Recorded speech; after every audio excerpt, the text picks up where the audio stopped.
saudara kita, tetangga kita, teman kita yang baru sehat, ingat pancaroba ini dari perhatian dari musim panas ke musim hujan menjadikan tidak terlalu berkurang. Mudah-mudahan dengan pancaroba ini Allah Ta'ala tetap jaga kesehatan kita semua. Alhamdulillah, kemudian baca Al-Fatihah. Alhamdulillah.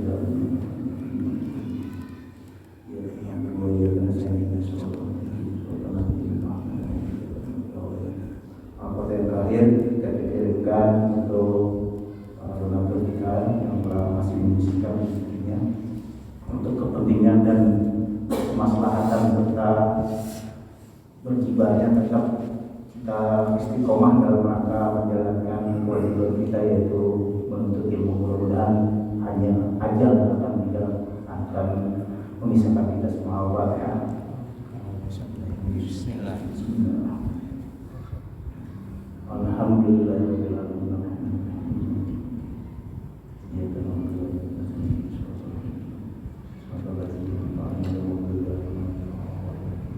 Kemudian kita akan mempersilakan kepada guru kita yang malam Dr. Hidayah.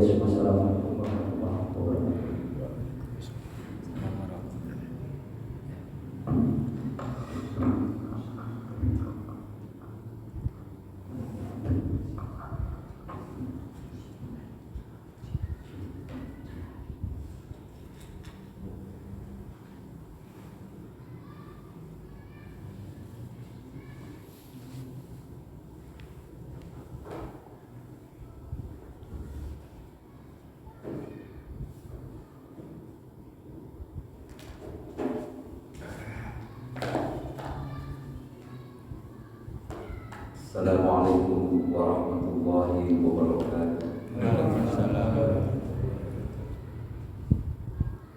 Alhamdulillahilladzi an'ama 'alaina wa hadana ila dinil Islam.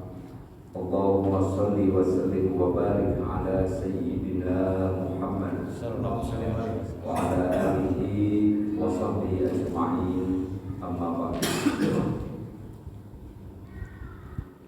Rabbi shrah li sadri wa yassir li amri wahlul 'uqdatam min lisani yafqahu qawli. Subhanaka la ilma lana illa ma 'allamtana innaka antal 'alimul hakim. La haula wa la quwwata illa billahil 'aliyyil 'azim. Alhamdulillah wa syukru ala ni'amillah. Puji senantiasa kita sampaikan kepada Allah Subhanahu wa Ta'ala. Dialah yang telah memberikan dan menjamin kehidupan kita, memberikan kita berbagai kenikmatan, sehingga dengan kenikmatan itulah kita dituntut agar menjadi orang-orang yang senantiasa bersyukur, dan dengan syukur itu insya Allah nikmat itu akan tetap bahkan semakin bertambah. Amin. Amin ya Allah ya Rabbal alamin. Untuk itu kita lanjutkan taklim kita. Kita baca surah Al-Maidah ayat ke-77 ya.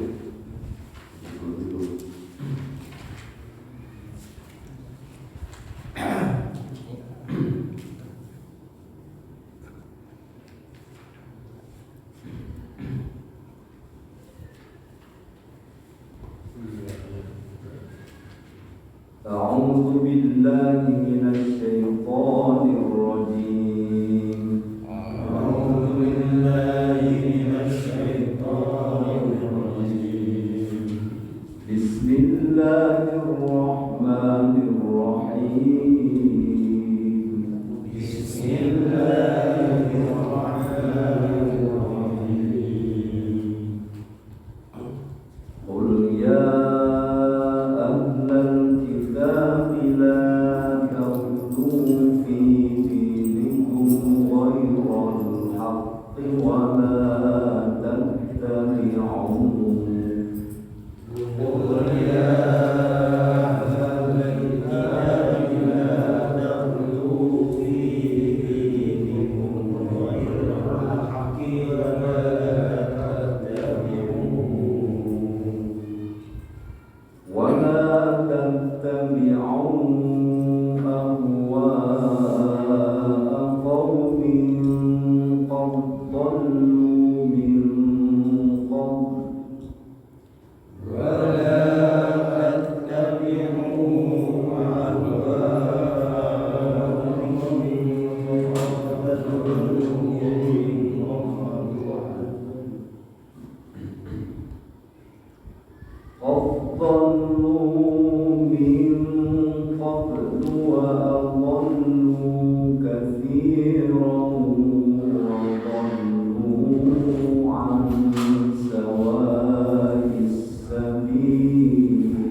Qul ya ahlal kitab,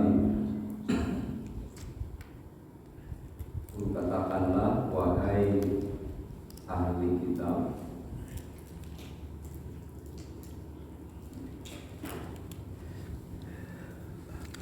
dari golongan apa? Kalau itu dikatakan panas Nasrani, la tablu fi dinikum, janganlah kalian berlebih-lebihan fi dinikum, di dalam beragama, di dalam melaksanakan agama. Ghairul haqqi, tanpa kebenaran. Wala tattabi'u ahwa'a qaumin, dan janganlah kalian mengikuti hawa nafsu suatu kaum, qadhallu, sungguh mereka telah sesat. Jadi jangan mengikuti keinginan suatu kaum yang sudah sesat. Min qablu, sebelumnya. Wa adhallu, dan juga mereka menyesatkan, kasiron, kebanyakannya mereka menyesatkan. Wa adhallu, dan mereka sesat an sawa'is sabil, dari jalan yang lurus.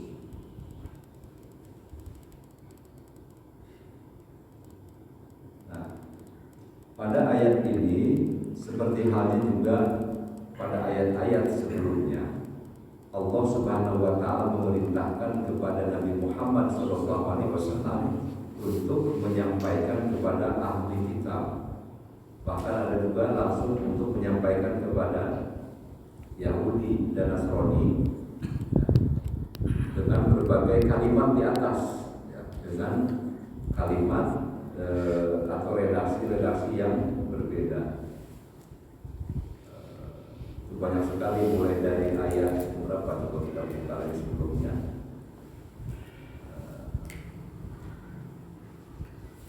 Ayat 67, ayat 67, 68 misalnya. Kemudian selanjutnya juga banyak yang menjelaskan di mana Allah memerintahkan kepada Nabi Muhammad untuk menyampaikan kepada ahli kitab. Seperti ini ayat sebelumnya nih, ayat 76. Qul, bersama ayat 76 berarti ya, kita baca. Qul ata'buduna min dunillah ma la yamliku lakum dharran wa la naf'a. Muhammad, katakan kepada mereka, kepada siapa? Kepada Yahudi dan Nasrani, ata'buduna min dunillah, mengapa kamu menyembah selain Allah?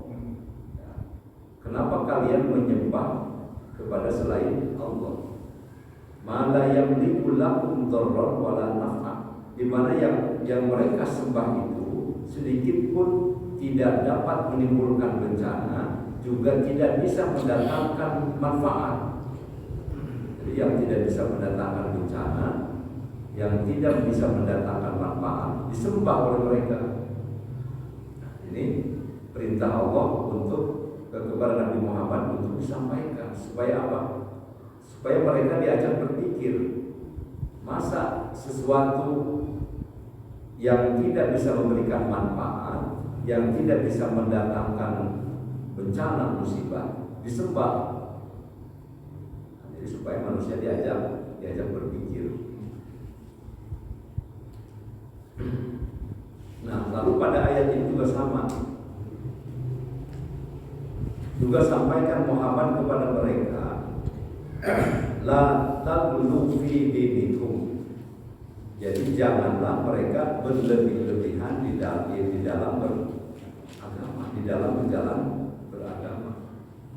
Yang ghairul haqqi, yang apa? Yang tanpa kebenaran, yang bukan haknya.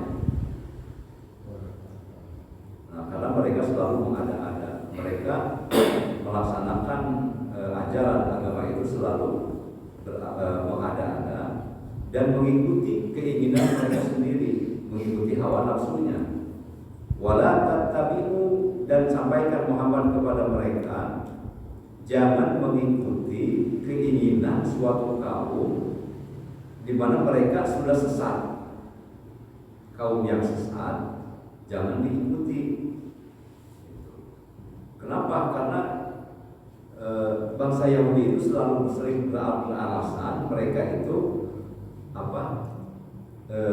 melaksanakan satu hukum itu berdasarkan adat istiadat, karena itu menurut mereka itu lebih bagus katanya. Padahal sebetulnya bukan lebih bagus, tetapi justru karena kepentingan mereka sendiri. Banyak aturan-aturan di antara mereka itu yang hanya mementingkan kelompoknya masing-masing.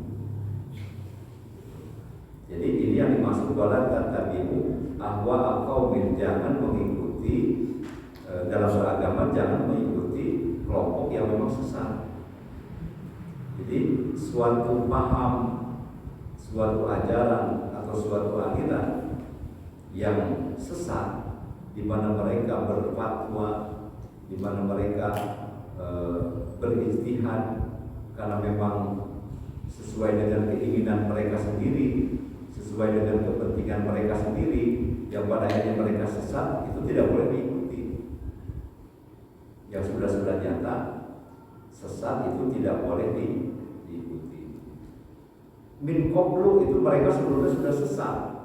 Wa adallu katsiran, dan mereka ya kebanyakan mereka memang sudah sesat. Wa dhallu an sawa'is sabil, dan mereka sesat dari jalan yang lurus. Nah, pada ayat-ayat sebelumnya juga, di mana Allah sudah menegaskan laqad salasa. Sungguh telah kafir, ini ayat ke berapa? 76, 72. Ada dalam ayat 72, 73 ya. 73, 72 sama. Itu menegaskan tentang sungguh telah kafir orang yang mengatakan Allah itu adalah Salisus Salasa, salah satu Tuhan yang tiga. Jadi sungguh kafir pendapat yang mengatakan bahwa Tuhan itu ada tiga. Kalau tiga, konsepnya adalah Trinitas. Itu sudah kafir. Atau juga ayat sebelumnya, laqad kafara alladziina qalu innallaha huwal masih ibnu Maryam. Sesungguhnya sungguh kafir orang yang mengatakan sesungguhnya Allah itu Tuhan itu huwal masih ibnu Maryam, al-masih bin Maryam. Jadi kesimpulannya yang mengatakan konsep Trinitas Allah Tuhan itu Allah itu salah satu dari yang tiga, berarti itu adalah sudah masuk kategori kafir. Wa ma min ilahin illa ilahun wahid, karena tidak ada Tuhan yang disembah kecuali adalah ilah wahid, Tuhan yang satu, tidak dua, tidak tiga. Tidak ada Tuhan anak, juga tidak ada Tuhan ibu, Yesus Kristus atau Roh Kudus, tidak ada. Nah, seringkali saya ulang-ulangi karena ini ayat kan saling berkaitan. Kenapa mereka? Ini contoh. Ini mereka beragama, berpendapat sesuai dengan kemauannya sendiri, kan gitu, sesuai dengan keinginannya sendiri. Padahal dalam Injil itu tidak ada konsep itu. Konsep Salisus Salasa tidak ada dalam Injil. Dalam Zabur semua, dalam ayat kitab suci tidak ada. Dalam Injil sama sekali tidak ada yang menyatakan Tuhan itu lebih dari satu, tidak ada. Dalam Injil juga sama bahwa Tuhan itu adalah ilahun wahid, Tuhan yang esa, yang satu. Tapi kenapa muncul pendapat-pendapat baru, yakni pada tahun berapa kemarin? 351 ya, 352, 356 itu. Kenapa mereka di kalangan umat mereka terjadi perselisihan paham yang berpendapat bahwa Tuhan itu atau Al-Masih itu adalah anak Tuhan, atau Al-Masih itu adalah esensinya juga sebagai Tuhan. Nah, sehingga pada tahun 350 itu diadakanlah konsili Nikea namanya, Nicea. Mereka mengadakan konsili, ya pertemuan sebuah musyawarah di antara ahli-ahli kitab, di antara orang-orang yang di antara agamawan. Mereka bermufakat, akhirnya memutuskan pada tahun tersebut bahwa Al-Masih itu adalah sebagai yang memiliki esensi ketuhanan, maka disebut dengan Al-Masih sebagai anak Tuhan. Nah, lalu perdebatan terus berlanjut di antara pemuka-pemuka Nasrani, masih berlanjut perdebatan itu, sehingga pada tahun 380-an itu diadakan kembali konsili, sebuah permusyawaratan pertemuan yang dinamakan Konsili Konstantinopel tahun 380. Nah, pada pertemuan itu ditambah keputusannya bahwa Tuhan itu ada juga yang ketiga, yaitu Roh Kudus. Jadi tiga pada tahun 380. Nah, itu hasil kesepakatan manusia itu. Manusia bersepakat, bermufakat membuat konsep ketuhanan pada saat itu. Padahal logikanya konsep Tuhan itu bukan manusia yang membuat, tapi justru Allah yang sudah mengatur qul huwallahu ahad Allahu samad lam yalid wa lam yulad wa lam yakul lahu kufuwan ahad. Allahu ahad, Allah itu esa, tunggal, tidak ada yang lain. Allahu samad, Allah tempat bergantung. Lam yalid wa lam yulad, tidak melahirkan dan tidak dilahirkan. Nabi Isa dilahirkan kan gitu. Kemudian Siti Maryam melahirkan. Berarti itu bukan Tuhan. Kalau Tuhan itu lam yalid wa lam yulad wa lam yakul lahu kufuwan ahad. Dan tidak ada yang bersekutu kepada Tuhan seorang pun, siapapun. Jadi Tuhan itu, Allah itu berkehendak dengan sendirinya, tanpa ada yang memerintah, tanpa ada yang menyetir, tanpa ada yang mengatur. Nah itu baru namanya Tuhan. Tetapi kenapa mereka karena keinginan, karena hawa nafsunya, mereka beragama itu berlebih-lebihan. Makanya di sini la taghlu fi dinikum, jangan berlebih-lebihan. Jangan membuat aturan-aturan baru yang di luar konsep-konsep syariat. Nah, mereka sudah menyimpang dari Injil yang asli, Injil yang sebenarnya. Maka mereka membuat konsep ajaran Trinitas. Sudah jelas Allah mengatakan laqad kafara alladziina qalu innallaha tsalitsu tsalasa. Nah, disinilah kalau kita telah lebih dalam, Allah memang tidak memberikan jaminan terhadap kitab-kitab sebelum Al-Quran. Kitab Taurat, kitab Zabur, terutama kitab Injil, itu tidak ada jaminan dari Allah akan terpelihara. Buktinya pada tahun 300-an itu, 350-an, 380 dan berikutnya sudah berpuluh-puluh kali mengalami perubahan kitab Injil. Nah, sudah berkali-kali mengalami perubahan. Nah, karena memang apa? Tidak ada jaminan dari Allah akan terjaga.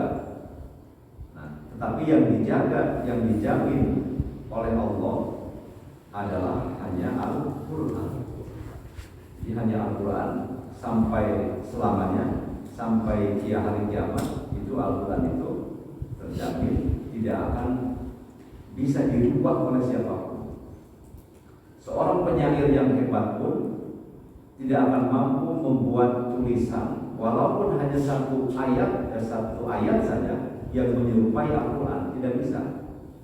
Seorang penulis yang hebat, dia mampu membuat beribu-ribu ratus buku misalnya, atau dia bisa menulis syair-syair yang begitu indah, tetapi tidak ada seorang pun yang mampu menulis seperti keindahan Al-Quran. Tidak ada yang bisa.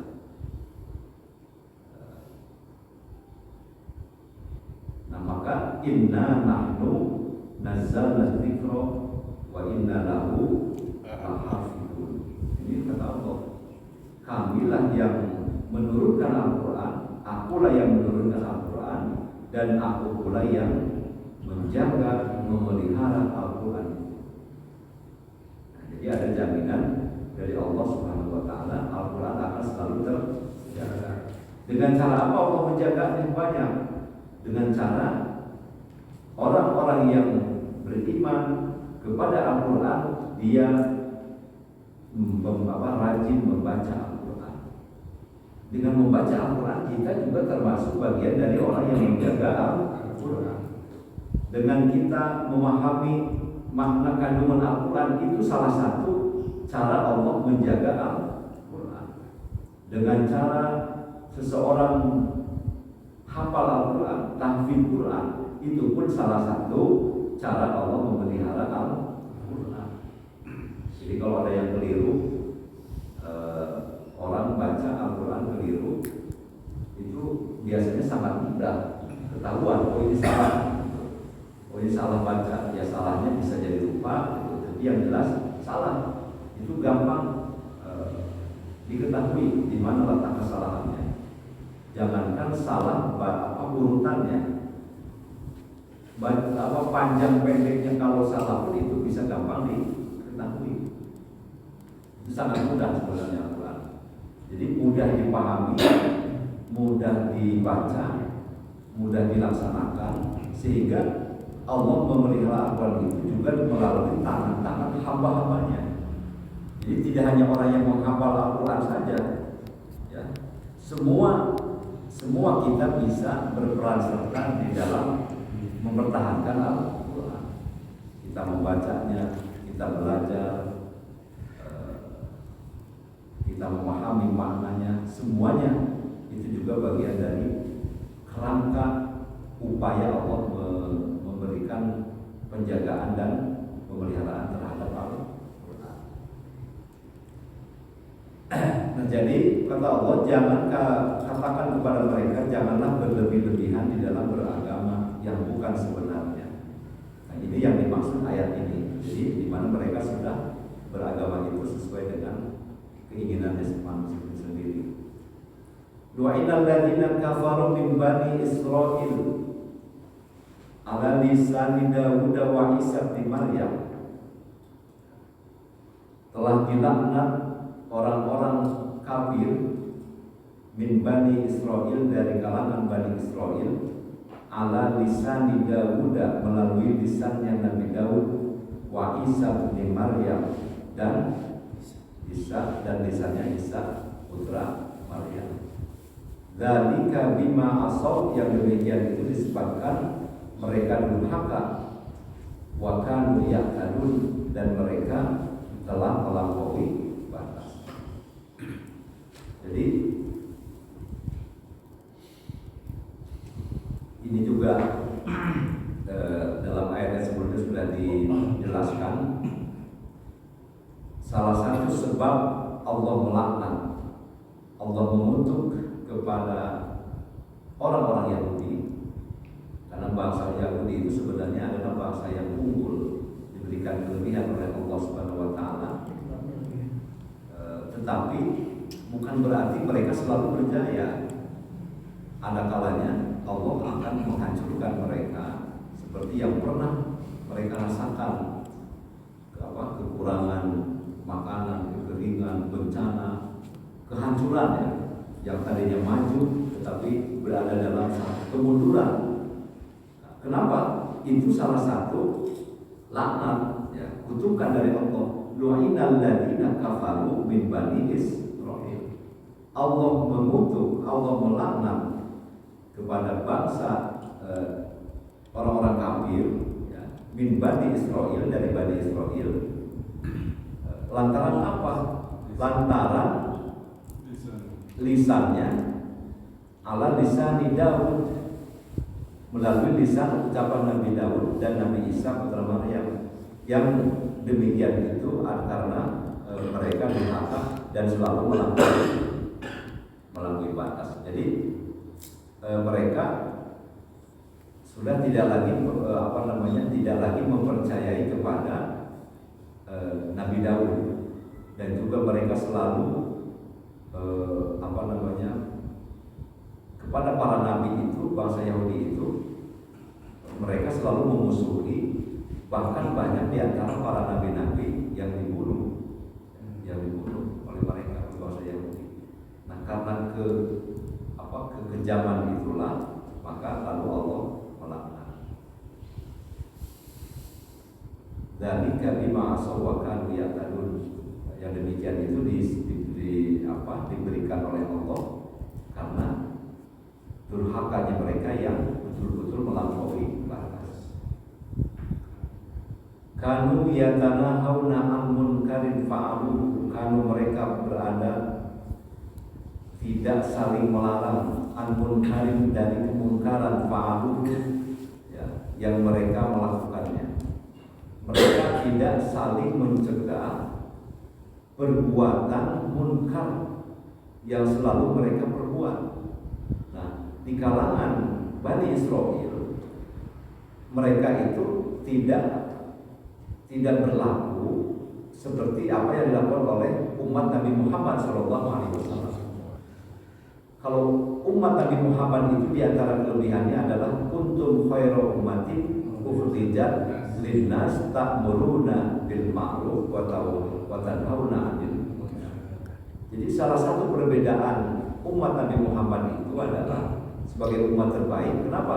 Karena selalu memerintahkan atau mengajak kepada kebaikan dan melarang kepada kemunkaran, saling nasihat-nasihatin. Ini umat Nabi Muhammad. Jadi saling mengajak kepada kebaikan dan juga saling mengingatkan. Ini umat Nabi Muhammad. Karena di situ ada nilai, ada pahala, ada manfaat. Beda dengan bangsa, dengan Bani Israel. Mereka masa bodoh, kalau ada kemunkaran dibiarin, tidak pernah saling mengingatkan, sehingga permusuhan itu semakin luas. Al-Baghdad itu semakin menguat, permusuhan apalagi